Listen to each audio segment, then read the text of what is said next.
looked inside your radio. You probably have, and perhaps you've taken the tubes out to test them. The vacuum tube makes it possible to transmit sound, whether by radio, a loudspeaker system, or a motion picture projector.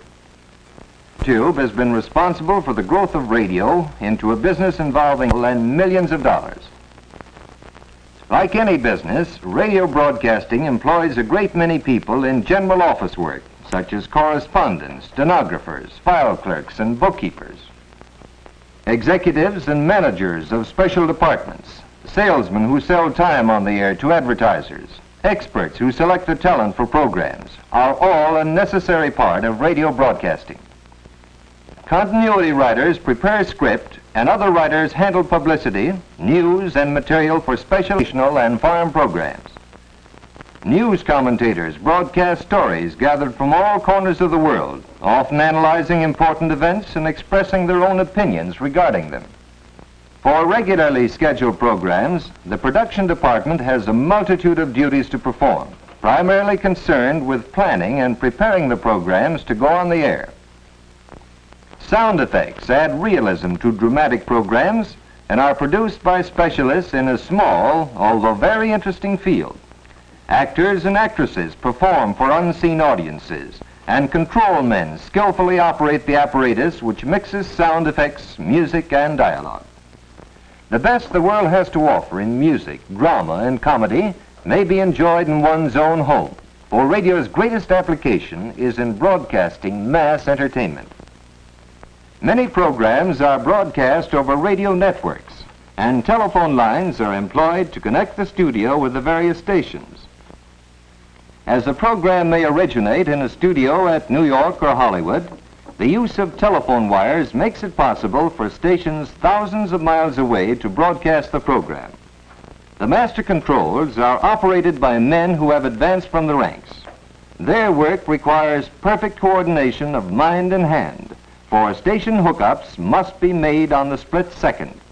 During the short period allowed for station identification, telephone lines, which have been set up in advance, are connected to feed the program to the network stations. The maintenance of radio broadcasting equipment employs a large number of workers known as technicians. It is their job to see that the apparatus is kept in perfect working order. In the stations, we find these men at work on the amplifiers and on the power equipment. They are not developing new methods or devices, but are maintaining those which have already been developed by the engineer. Radio engineers are men technically trained in the field of electrical engineering as applied to radio and communications. They have brought about the high degree of perfection now attained both in broadcasting equipment and in radio receiving sets. This work of improvement and development is continually being carried on by the relatively small number of highly trained specialists who are radio engineers. Theirs are among the top positions in radio. These positions have been filled by men without professional training, but today there is little chance for a man to become a radio engineer without training in a first-class engineering school. Radio manufacturing in general is classified as unskilled work, as most of the jobs can be mastered in a very short time. Many women are employed assembling and inspecting radios as the work is not heavy. Ordinarily, such work does not lead to responsible positions and should be avoided unless one will be satisfied with employment in manufacturing. However, men with training are sometimes placed in the production departments of radio manufacturing plants to gain practical experience. This work serves also as a proving ground for these men, and those who qualify may advance to positions of greater responsibility. Because radio broadcasts are so popular, the public demands prompt and efficient repair service to radio sets. This has created a large field of employment. However, the supply of radio servicemen generally exceeds the need, and this makes it extremely difficult for any but the well-trained to succeed in the work. Often, the most successful radio dealers and salesmen are those who can talk with authority about the products they sell, frequently because they've had practical experience in radio repair work.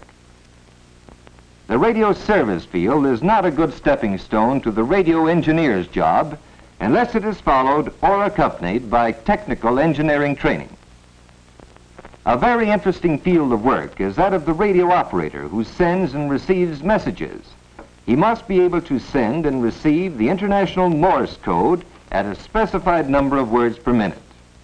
Granting of the commercial operator's license is based on a rigid government examination conducted by the Federal Communications Commission, and it must be renewed periodically. Radio operators are found on practically all large ships. They communicate with other ships and with radio stations on land. The operator at the land station sends and receives commercial messages, handles weather reports, and listens for distress signals from ships at sea. Air travel has become safe today largely because of the application of radio principles. On commercial airlines, the licensed pilots must be radio operators. In addition to flying the plane, they must report their positions and get their bearings, weather information, and landing instructions from the radio operators at the ground stations. The ground station operator does not have to be an aviator. In addition to handling messages of radio and how to make minor repairs in order to keep his station on the air, the operator's work is to maintain contact with planes in flight, as well as to communicate with other airports regarding schedules, passenger reservations, and weather conditions. Men with radio training often find employment in allied lines using basic radio principles. Among these is the sound movie. Through the use of microphone, amplifier, and vacuum tube, the sound for motion pictures is photographically recorded on the edge of the film to form the soundtrack. When the soundtrack reaches the thousands of theaters, it is reproduced by means of a photoelectric cell, or electric eye, amplifiers, and a loudspeaker system. Maintenance men with fundamental knowledge of radio technique are constantly employed to keep this delicate equipment in working order. Public address systems also use some of the principles of radio. They range from the temporary and portable unit to permanent installations in large auditoriums. Many operators of portable public address systems own their own equipment, which is in demand at county fairs, sporting events, political rallies, and conventions.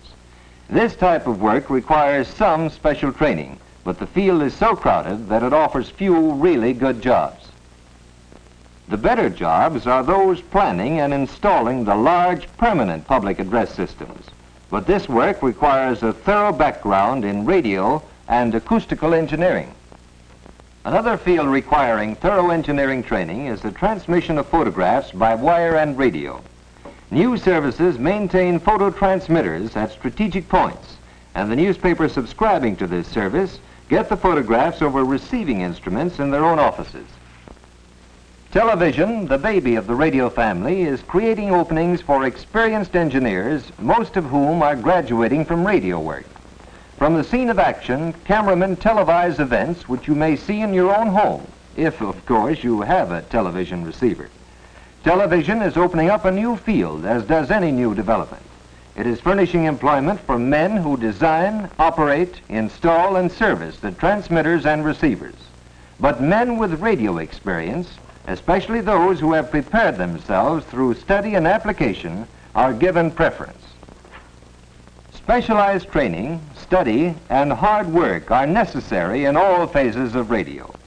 In spite of the size and importance of the radio field, it doesn't hold great opportunity except for those who are able to secure the highly technical training which it requires. The best training is that obtained at a first-class electrical engineering school, specializing in communications engineering. If that is impossible, there are a few vocational and correspondence schools which offer excellent courses in the theory of radio. However, you should ask your school authorities to help you investigate any school, residence or correspondence, which you may plan to attend. Your high school preparation for entrance into radio work must lay a strong foundation in science and mathematics, the basis of all engineering, and especially of electrical engineering. You must, in addition, develop a high degree of coordination between hand and mind, because much of the work is very exacting in nature. If you Probably one of the best ways to get started is to make it a hobby and build an amateur station. This will give you the chance to put basic theory in practical operation. It will show you more quickly than anything else whether or not you can succeed in radio.